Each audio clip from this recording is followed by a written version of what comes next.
Hello students, in today's lecture we will discuss chapter 4th of history, which is Turkish invasions and the Delhi Sultanate.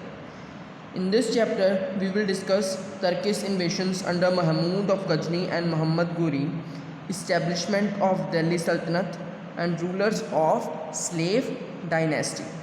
Let's begin with the chapter. There are two states, Ghazni and Ghor. Their ruler launched a series of invasions into the Indian subcontinent, paving way for the establishment of Muslim rule in India. तो दो state थी important, Ghazni और घूर. उन दोनों के rulers ने बहुत सारे अटैक्स किए इंडिया पे ताकि मुस्लिम रूल यहाँ पे आ सके.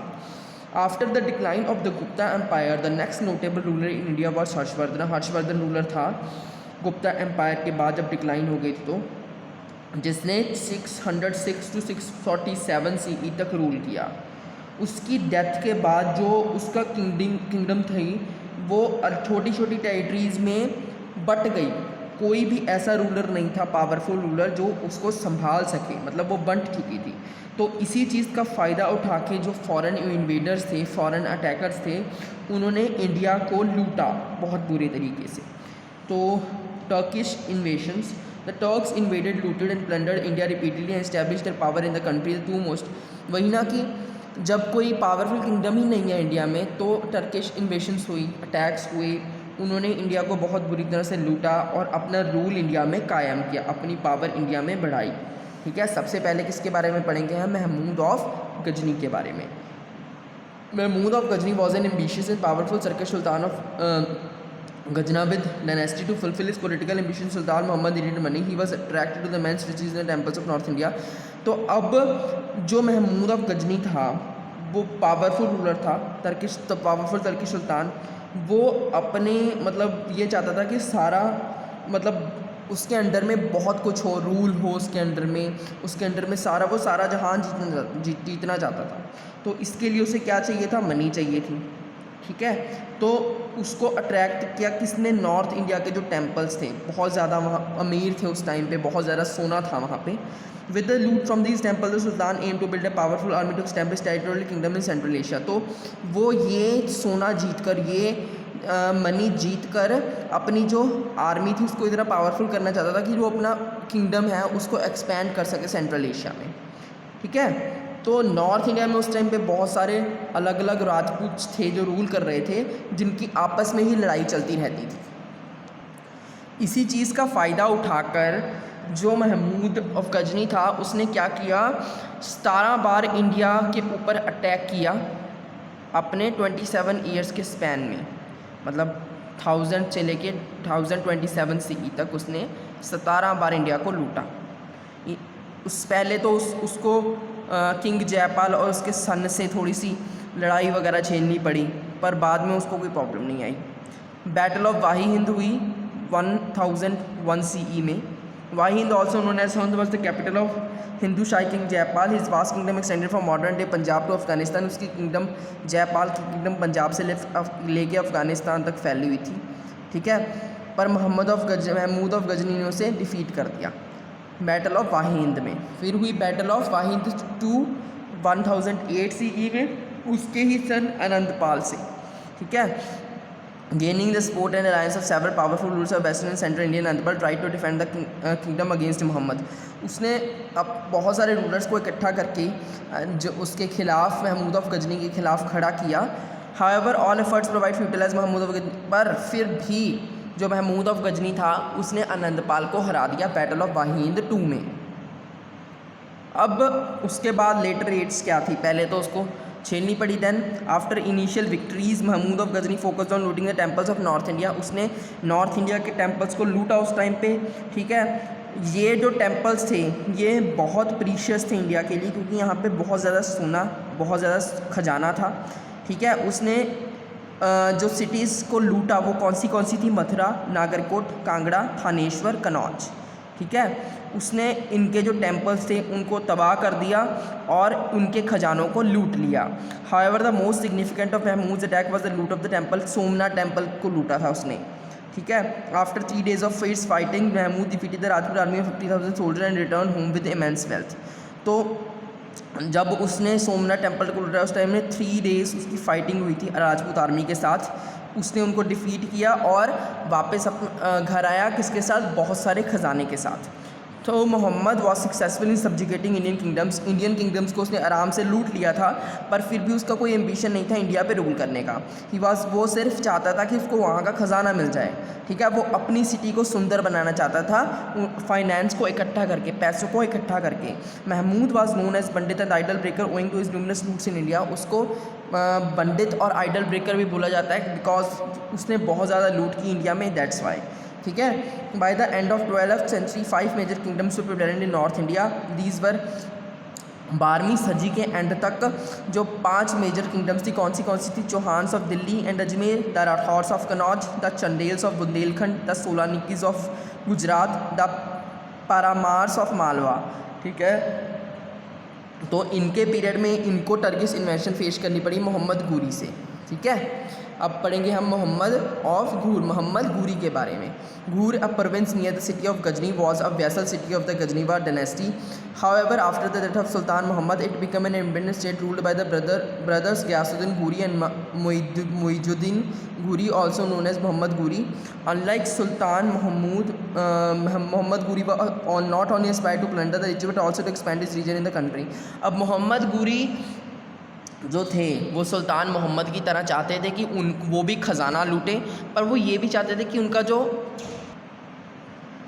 वो चाहते थे कि ख़जाने के साथ साथ वो उसकी टेरिटरीज़ को भी अपना रूल कायम करें वहाँ पे। He started by conquering the frontier states of Multan, Sindh and Punjab. उन्होंने पहले मुल्तान, सिंध और पंजाब को कॉन्कर किया। Then in north India he came in conflict with Prithviraj Chauhan. Then अब नॉर्थ इंडिया को कॉन्कर करने के लिए उनको किसके साथ भिड़ना था, पृथ्वीराज चौहान के साथ। उनकी जो बैटल थी सबसे पहले first battle of Tarain in 1191, Prithviraj Chauhan the Rajput ruler of Delhi and Ajmer for the Ghurid force and defeated them in the first battle of Tarain. अब पृथ्वीराज चौहान और मोहम्मद घूरी के बीच बैटल हुई, फर्स्ट बैटल ऑफ तराइन, ठीक है, जिसमें कौन जीता, पृथ्वीराज चौहान। देन हुई सेकंड बैटल ऑफ तराइन, उसमें 1 ईयर की प्लानिंग करने के बाद मोहम्मद घूरी ने फिर से अटैक किया अपना बदला लेने के लिए। पृथ्वीराज ट्राई टू यूनिफाई उसने पृथ्वीराज ने सारे रूलर्स को इकट्ठा करने की कोशिश की ताकि वो उसको भगा सकें। द मोस्ट पावरफुल राजपूत के राजा Jaichandra of Kannauj refuse to support.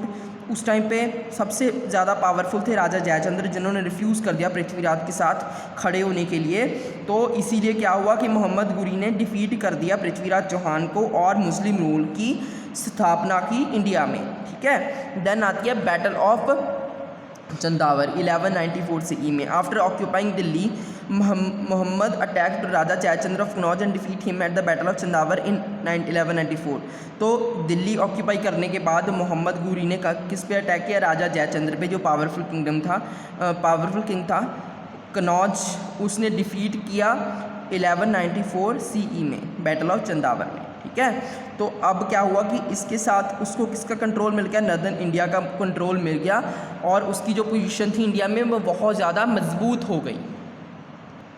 Then आता है establishment of Delhi Saltanat. After annexing Indian territories to his empire Mohammad Ghori return to Ghur. Indian territories को जीतने के बाद मोहम्मद घूरी जो था अपने देश वापस आ गया। ही लेफ्ट द कंसोलिडेशन, उसने अपनी जो भागदौड़ थी वो किसके हाथ में संभाल दी, अपने जनरल के हाथ में, कुतुबुद्दीन ऐबक के हाथ में, ठीक है। Next several territories in such as Mathura Gwalior, उसने बहुत सारी टेरिटरीज को अपने हवाले में कर लिया, ठीक है। Meanwhile, his lieutenant Muhammad bin Bakhtiar Khilji conquered the prosperous state of Bengal and Bihar. After the death of Mohammad घूरी की डेथ के बाद 1206 CE में तो जो उसका एम्पायर था वो स्प्लिट हो गया छोटे छोटे किंगडम्स में। जो कुतुबुद्दीन ऐबक था उसने क्या किया, जो इंडियन टेरिटरीज पे उस पर अपना कंट्रोल कर लिया, ठीक है। ही फाउंडेड, उसने वहाँ पे ममलूक डायनेस्टी फाउंड की, जिसको हम स्लेव डायनेस्टी भी बोलते हैं। The period from the Inception of his rule in 1260 till 1526, तो 1206 ईस्वी से लेके 1526 ईस्वी तक जो पीरियड है वो है दिल्ली सल्तनत का पीरियड, ठीक है। तो दिल्ली सल्तनत में 5 डायनेस्टीज़ आती हैं, कौन सी, slave dynasty, Khilji dynasty, Tughlaq dynasty, Sayyid dynasty, Lodi dynasty, ठीक है, ये याद रखना है आपको। देन आता है ममलूक और स्लेव डिनेस्टी के बारे में पढ़ते हैं हम सबसे पहले। तो Qutbuddin Aibak Qutbuddin Aibak acquired independent control of goods vast and expensive empire in India. His dynasty is also known as Mamluk. तो उसने क्या किया, घुरी की डेथ के बाद जो इंडियन टेरिटरी थी उससे अपना कंट्रोल कर लिया और वहाँ पे स्लेव डिनेस्टी को स्थापना की। ठीक है, Aibak was just and able ruler known for his generosity and kind Hartness.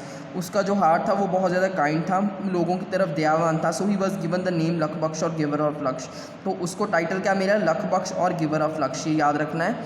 He build 2 mask, उसने 2 मॉस्क बनाई, कुवैतुल इस्लाम दिल्ली में और 2.5 दिन का झोपड़ा इन अजमेर में। ठीक है, he even started the construction of Qutub Minar but could not complete it.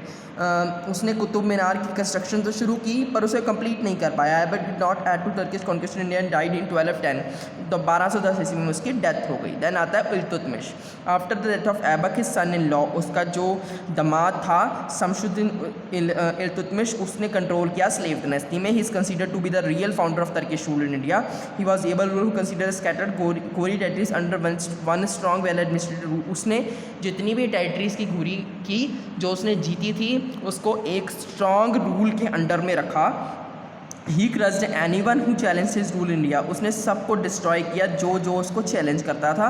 He destroy the Turkish nobles were defied his claim to the throne, suppress the Khilji revolt in Bengal, the subjugated the rulers of Ghazni. He was recognised as sovereign sultan of India by the Khalifa of Baghdad.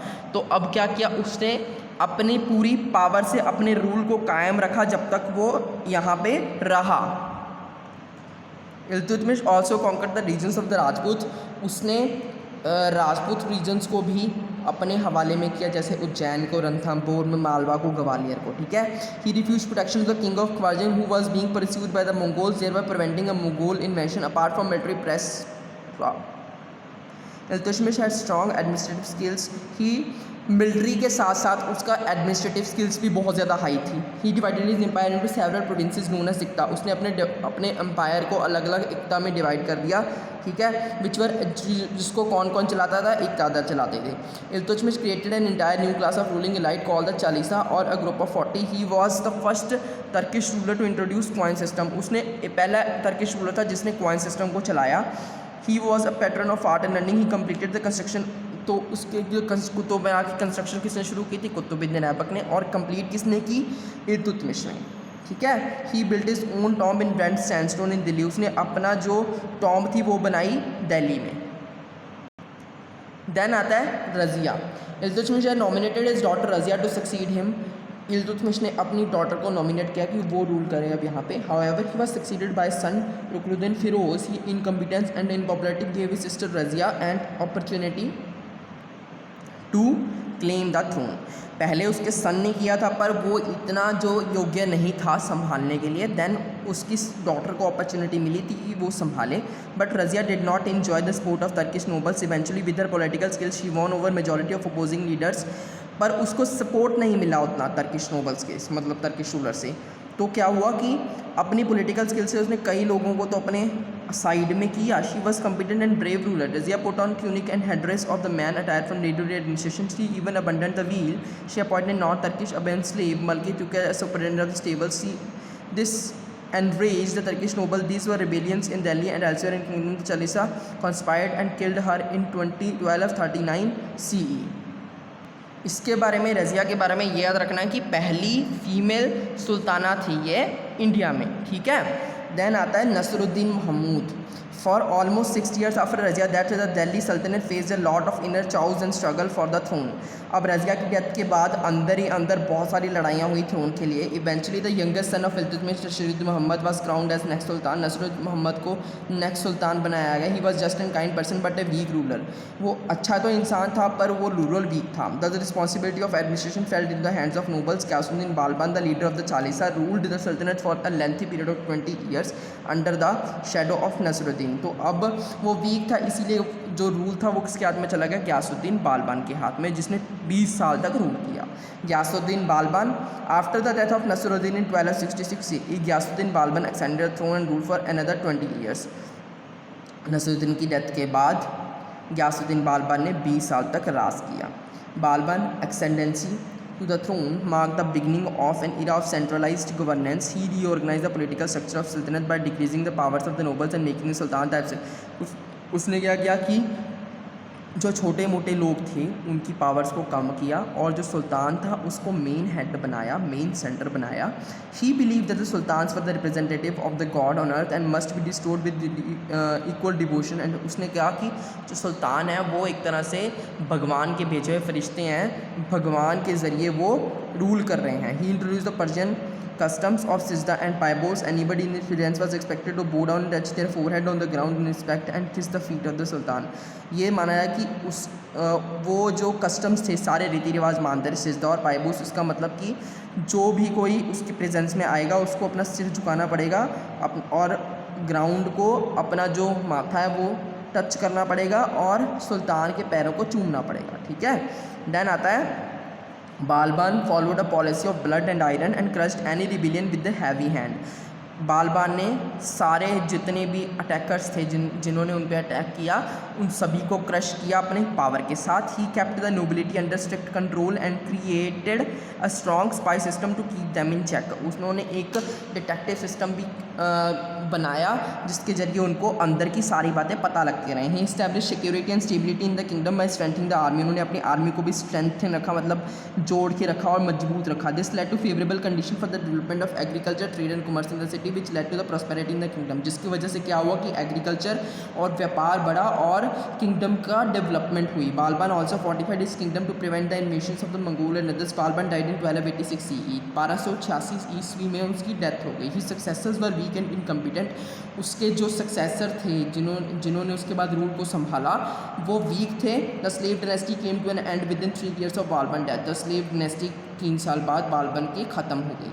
इन 1290 ईस्वी में Jalaluddin Khilji the governor of समाना occupied Delhi bye military कूप.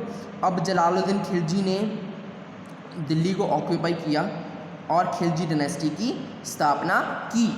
ठीक है. So thank you students for today.